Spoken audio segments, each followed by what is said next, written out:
ขี่สองล้อไปก่อนเด้อลามือใดอายมีเงินตราสิพาน้องขี่รถใหญ่ตอนนี้ยังจนหน้ามนต้องทนซ่อนทางบ่นั่งบ่นุ่มปานใดให้ทนไปซาได้เงินคำปัญหาสำคัญคือปัจจุบันอายนั้นเงินฝืนย่านหาเขาจืดซื้อเหมือนเขาถึกน้ำย่านน้องใจอ่อนหลอกให้อายเจ็บซ้ำเชื่อใจคนงามอย่าทำให้อายเสียสูเอาเนื้อหุ้มเหล็กไว้ก่อนอย่าเฝ้าทอดใจอดทุกข์แล้วค่อยสบาย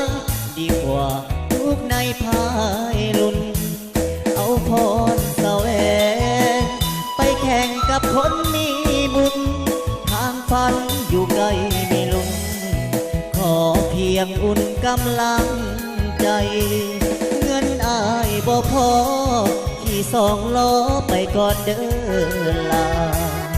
หลบบนคนฟ้าสัญญาด้วยลูกผู้สานบ่ดน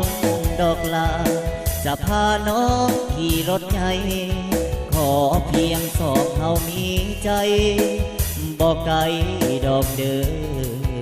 ความฝัน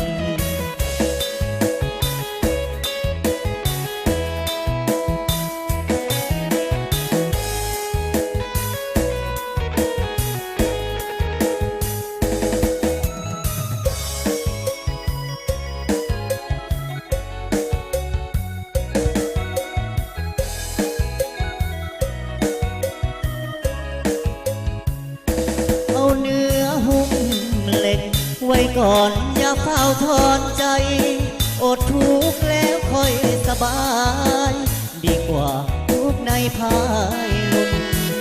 เอาพรแสวง